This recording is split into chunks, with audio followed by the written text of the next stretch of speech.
Alright, this is Yamcha's Cheating Heart Dragon Ball Dissection the Cell Art Part 2. Wait, now Steven, am I supposed to be like debunking this or just watching it? Because you said, just to watch it. Yeah, I'm gonna like speed it up or whatever. We're gonna watch it at 1.2 or 1.5 times speed. How'd I meet Swag? I told that story before. You can just look it up on one of the highlights channels. Was it Naruto Ichigo vid? Ichigo vid, probably in February. Don't know.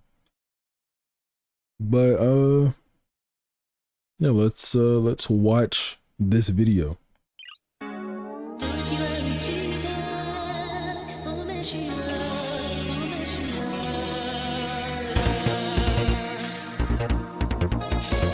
What the fuck?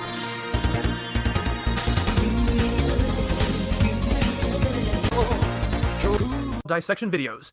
Welcome back once more to Dragon Ball Dissection December, that month-long marathon of new Dragon Ball Dissection videos. This is our last stop this month, obviously, so I wanted to cover a little more ground in the main series with the Cell arc. So last time on Dragon Ball Dissection, Frieza got cut in half. Again. Trunks did his best to lend Frieza some of his ki so that he could survive on his own, but instead it just blew Frieza to smithereens. Who'da thunk? But with Goku finally arriving on Earth, we might get some answers to this new mystery. Trunks insists on talking to Goku on his own, and then when they're both Super Saiyans, he tests Goku with his sword, proving far better than Cold did that it's not just an overpowered sword. Goku then... Okay, look, I'm not trying to like clown this guy at all, but he pronounces Saiyan. You just know this nigga's a fucking Dragon Ball elitist, bro. Like, oh my god, I remember when Geekdom used to do this. It's such an elitist ass Dragon Ball nigga thing. They go, technically they're Saiyajins. Like, bro, come on, bro. Then admits that with a new skill he learned, teleportation, he could have arrived on Earth in time to stop Frieza, but didn't when he sensed that Trunks had taken care of it. Trunks laments— Bro, you know what also makes me think this nigga's like a Dragon Ball elitist? The Japanese manga panels. Like, bro, I don't know what the fuck is going on. Why is he not just like, why, bro? Okay, why not just put the English translations on, bro? changing history and whatnot, which leads to the truth. Yes, calling saying science is right. It's just like weirdly elitist. 20 years in the future, and he's here to warn Goku about a future threat. Dr. Gero, a leading scientist from the Red Ribbon Army, will create two artificial humans, number 19 and number 20, that will ultimately kill their creator and all the heroes and wreak havoc through the world. And anyone who just listens to Dragon Ball Dissection without looking at the visuals, that is what it says. Goku is not killed by the artificial humans because he dies of a heart disease before they even show up. But with medicine from the future, he will be okay. And hopefully they'll be on their way to a better tomorrow. Dr. Gero, of course, is not a character from the Red Ribbon Army arc. He was created for this one and is retroactively said to have been responsible for the numbered line of artificial humans, including number 8. This obviously doesn't create any kind of real problems unless you were hoping for your Red Ribbon Army sequel to actually include any Red Ribbon characters, or Red Ribbon plot lines, or anything other than the logo. But this retcon certainly doesn't create any continuity problems in the manga. The TV staff, meanwhile, are over there hoping people don't remember Dr. Frappe. Now, I can't find anything where it's actually confirmed, but it would be very surprising if this setup wasn't influenced by the Terminator films in some way. After all, this arc loosely ties into the Red Ribbon Army arc, and Sergeant Metallic's design is so close to Arnold Schwarzenegger's Terminator there's hardly any room for argument. But these chapters came out right around the time Terminator 2 Judgment Day had hit theaters, so it's not hard to imagine that even if Toriyama hadn't seen the new movie yet by the time he wrote this, he might have had Terminator on the brain. Trunks' design bears some resemblance to John Connor in T2, and his role here is similar to that of Kyle Reese from the first film, traveling to the past to help stop a robotic uprising. Even the date Trunks gives for the arrival of the artificial humans, May 12th, is the same date Kyle Reese and the Terminator travel back to in the first movie. Trunks is also on hand to explain to Goku the mystery surrounding himself. The reason he can become a Super Saiyan is because his father is Vegeta, and the reason his name is Trunks and he's the recipient of time travel technology is that his mother is Bluma. Now, obviously, we've had over— Bluma? Bro, are you serious, bro? Bro. Look, like I said, bro, I'm not trying to pick on this nigga at all. But come the fuck on, bro. What did he do? Like, why? It's just so weird, man. This is just so weird. This is like, it's like when fucking Naruto people call Naruto Naruto. Like, bro, what the, why?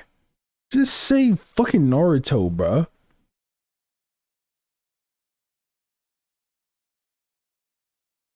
Sasuke. Bro. 25 years to get used to the idea, but this is a whopper of a twist.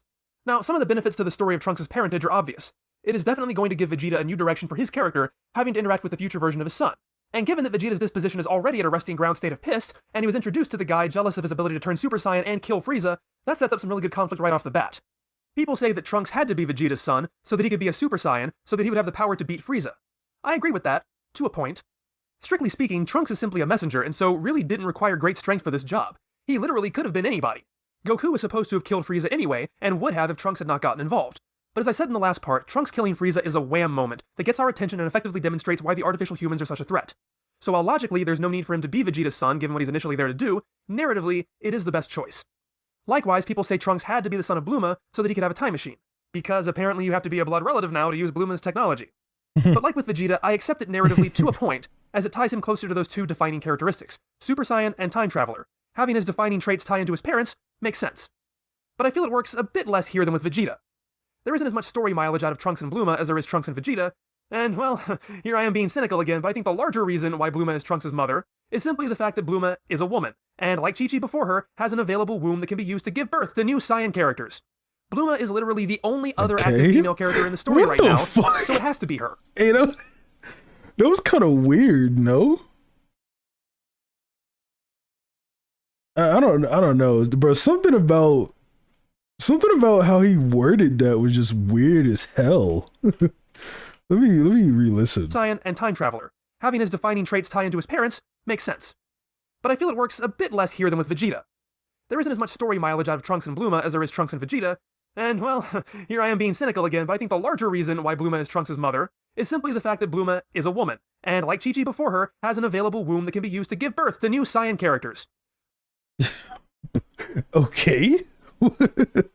Bro, okay, look, I'm not even gonna lie. I like the video so far. Like, I like the little Easter eggs he was throwing in earlier and whatnot, but that was just weird, bro. And bro, Bluma and Saiyan, that shit is fucking with me. Bluma is literally the only other active female character in the story right now, so it has to be her. Personally, I think it would have been hilarious to introduce Vegeta to lunch. Someone who beat even Goku to gaining great power by turning her hair blonde? That's comedy that writes itself. But since she has vanished into the ether, that leaves Bluma.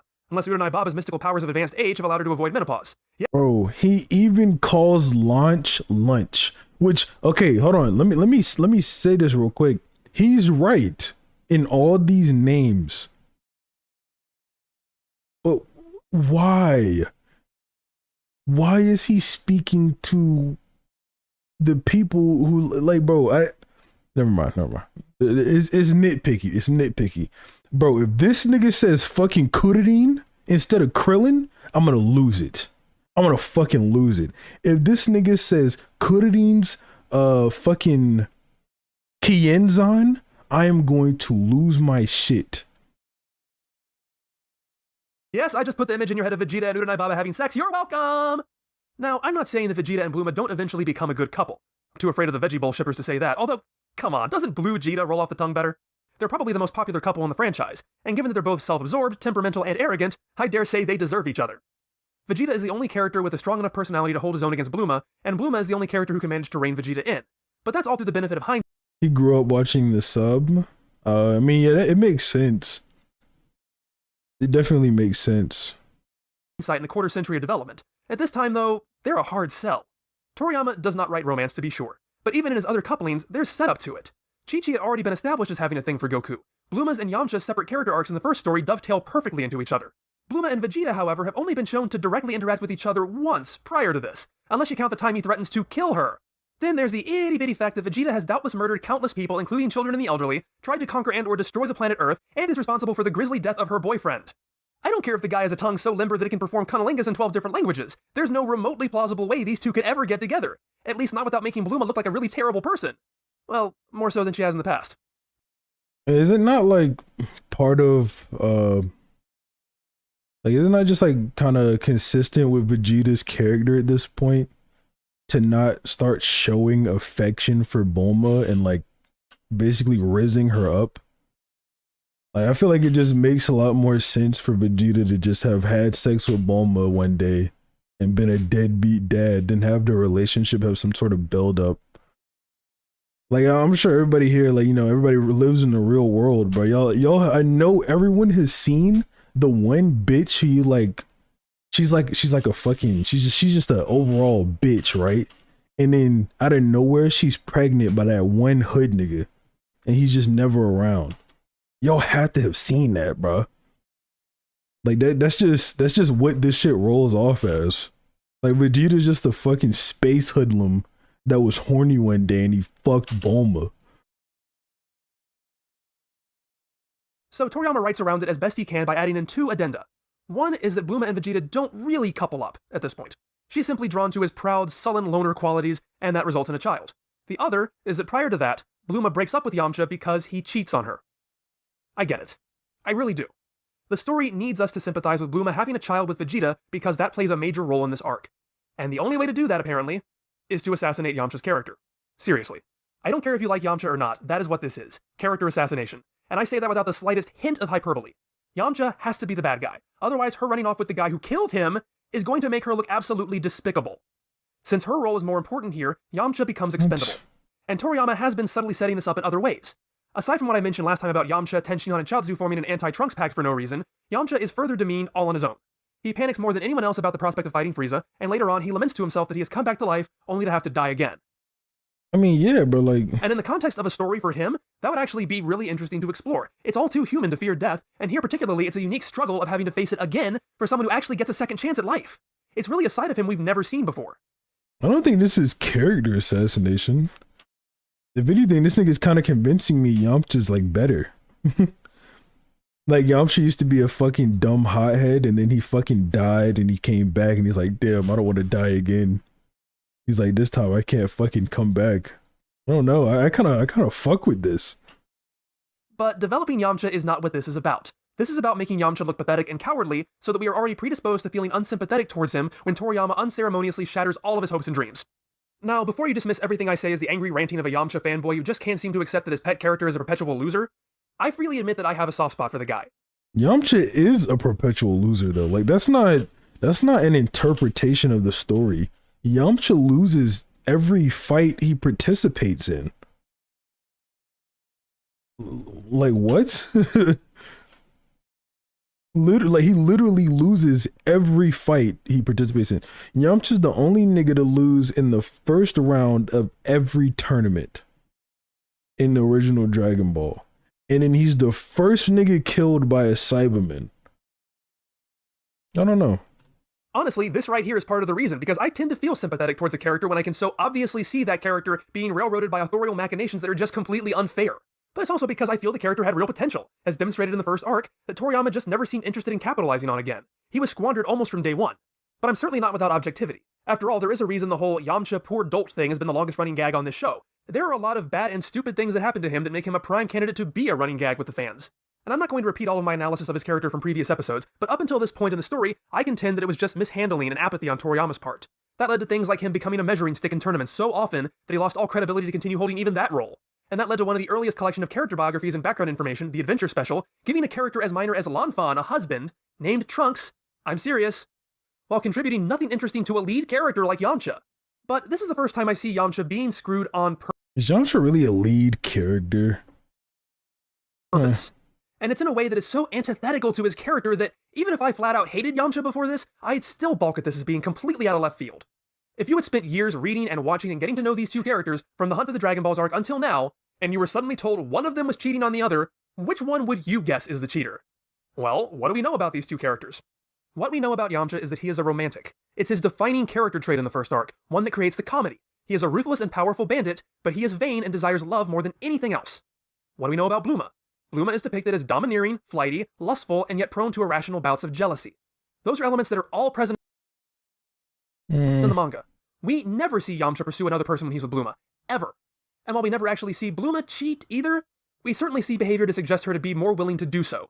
She's pawing at General Blue, swooning over Goku. She even considers Jackie Chun based solely on his name, and only roots for Yamcha, her boyfriend, upon realizing she doesn't find Jackie attractive.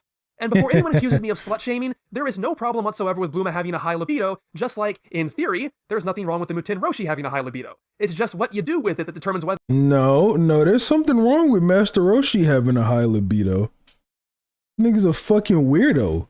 Bro, he's being weird on screen right now. Look at what that nigga is doing.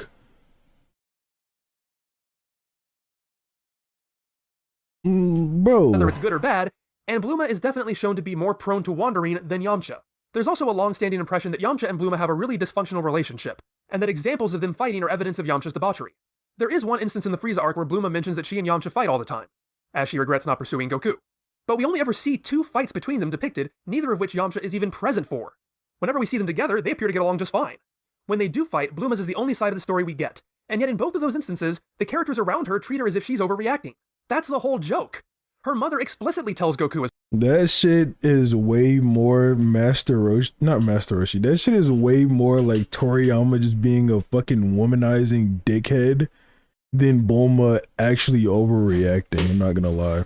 Like, in the context of the story, the characters probably agree more with Yamcha, even knowing what he did, because Toriyama is just a fucking weirdo. Y'all know Toriyama wrote a rape manga? Like, Toriyama wrote a double spread manga that is just about a woman getting raped, liking it, and then becoming a prostitute.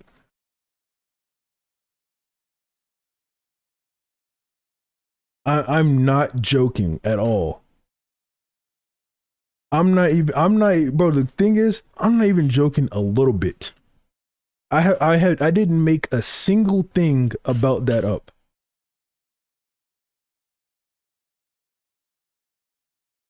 as much. There is absolutely nothing in either of those encounters, when taken with the appropriate context of the time, that suggests that Yamcha has actually cheated on her. In fact, him cheating on her is never mentioned, or even suggested in those situations, not even by Bluma. In the Saiyan arc, no details are given as to why she's mad at him, and in the Red Ribbon arc, it's clear that she's jealous of the attention he's receiving, not that he's actually done anything. After all, if those scenes exist to present Yamcha as a cheater, then what's the joke? Sure, in this new context, they serve as hints as to the reveal for later on, but in their own context, what purpose do they serve the here and now? Because if you look at those scenes with that new context, they come across as really, really sad. Here is Bluma, bringing her relationship woes to her closest friends, to even her parents, and nobody believes her. They just believe her. I will say though, Steven, I like this video. I like this nigga's like commentary.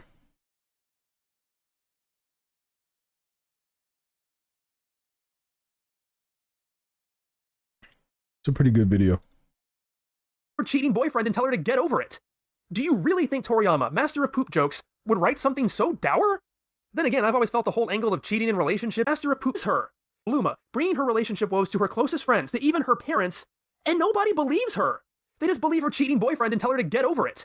Do you really think Toriyama, master of poop jokes, would believe her cheating boyfriend woes to her closest? Okay, like the only people who be like agreeing, who don't agree with Bulma, because Bulma doesn't bring this to like actually everybody. The only people who agree with fucking like Yamcha over Bulma and all these instances, he's right. We don't ever get Yamcha's perspective of it, but it's like Oolong, who is a fucking a child kidnapper, Puar, who's Yamcha meat writer #1, Bulma's mom, who's like fucking housewife #1. Goku doesn't take sides because he's just fucking retarded. Master Roshi, who literally shrunk to watch Bulma take a shit and made her, while underage, show him her underwear, and fucking Krillin.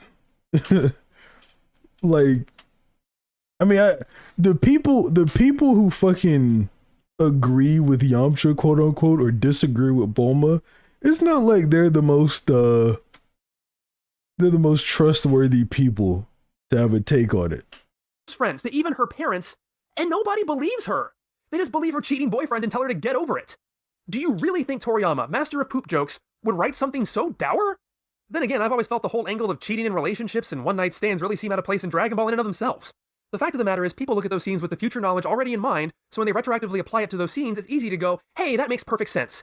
It's like in Star Wars when Owen expresses concern that Luke has too much of his father in him. It's so cool, right? Because after you watch The Empire Strikes Back, it's obvious why Uncle Owen would be concerned about that. Because Luke's father is Darth Vader. It's like foreshadowing and stuff. Except that it's not, because George Lucas hadn't come up with that plot point yet. Owen's line in its original context is a fear that Luke will run off on some adventure and get himself killed just like his father, instead of staying and tending to his responsibilities. That the line fits so easily into a new context is a wonderfully serendipitous bit of writing and makes it easy to confirm one's own biases about the nature of that creative process. But that was not its original meaning, and I feel these scenes with Bluma fit the bill in exactly the same way. I mean, geez, the Dragon book that comes with the Dragon Ball Z Dragon boxes takes note of a Yamcha dartboard in filler in the Frieza arc, and asks if each dart represents one of Yamcha's affairs. The whole thing just feels so reaching and disingenuous. Yes, characters can change. Characters should change. And I'd go so far as to say that turning the expectation on its head and making it so that after all these years the seemingly faithful Yamcha was really a playboy all along, and that Bluma's ignored protestations were actually true, would make a great story, albeit, again, one that's not really suited for Dragon Ball. And there is something eerie about scenes of Bluma and Yamcha happily interacting, interspersed with scenes of Trunks, living proof that things are going to change. But just like Yamcha's fear of Frieza, telling that story is not what it's here for. This is never going to be explored again, so the whole thing really feels like the most ridiculous inconsistency Toriyama could have come up with. It would be as if in the next episode of Super, Goku reveals he's been acing calculus exams for the past few years. I mean, I guess there's nothing— Okay, that is not the fucking same. Holy shit. Bro, Goku in Super is actually the dumbest nigga to ever exist of all fucking time. Like, retroactively turning those lines into like, oh, Yamcha was cheating lines. That's way better than this shit, bro. Nothing that explicitly contradicts him being able to do this. Sure, he sucked at math as a kid, but that doesn't mean he couldn't have grown past that. It would certainly be an unexpected shakeup to the status quo that Goku is not as book dumb as we've been led to believe all these decades. But wouldn't it seem just a little bit off?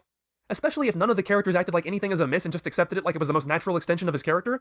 And then guidebooks start coming out, all of which make little asides at what a math-whiz Goku's always been. I just don't think people would be very quick to accept that, because it's just not in his character as has been established. This is one of the few things that is just so hard to believe, I have difficulty accepting it as factual. It would honestly make more sense to assume that Bluma simply went off on one of her jealous rages again after Yamcha was the unwitting recipient of female attention and spun the story to make him into the cheater, an interpretation she passed down to her son. I mean, geez, a bit later on Goku will wish for Bluma to have a healthy baby, and Yamcha, in the poor dolt moment in the entire series, assumes Goku is telling the two of them they should get married. His reaction is so incompatible with that story, I'd almost assume this is Toriyama apologizing to the audience. However, Yamcha's voice actor, Furuya Toru, has stated that he once confronted Toriyama about it, only for him to confirm that Yamcha is a cheater, albeit supposedly in a very, come on, just roll with it kind of way. So yes, it's character assassination. Bro, so... Bro. So, the interpretation Yamcha's a cheater is right. Is he, like, okay, I think the problem is he's saying that it's not enough implied. But I mean, like he said, when you just apply the fucking context, Bluma's Bulma, when you just apply the context to the earlier scenes, like they just make more sense. Because Kuririn had already absorbed Yamcha's character trait as the hopeless romantic, Trunks needed a justification to exist, and Yamcha, having been out of the limelight for all the Frieza arc, made him an expendable target to dump on. But the Cell arc is no stranger to characters doing really stupid, out-of-character things, as we'll explore in great detail next time, in what might be the most controversial episode of Dragon Ball Dissection I've ever done. And by next time, I mean next year, as Dragon Ball Dissection December comes to a close. Thanks everyone for watching for all these years. It's been a fantastic year for the channel, and a year for growth. There are a few thousand more of you here, I'm happy to say, and I've learned new skills that have allowed me to give everything a bit more of a professional veneer. I wouldn't be able to do this without all the encouragement, so I appreciate you all. As always, this month has taken it out of me, so there's going to be a bit of a break before I return to Dragon Ball Dissection. But it will return with more of the Cell arc. I also intend to finally finish my ongoing review of the very first Batman cinematic outing. I mean, all in all, I liked the video. It wasn't a bad video. Right? I'm not tripping. No, it was a pretty good video.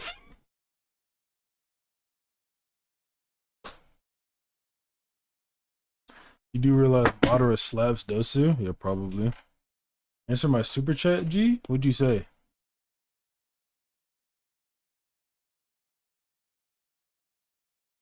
It's a nice video. Nice video.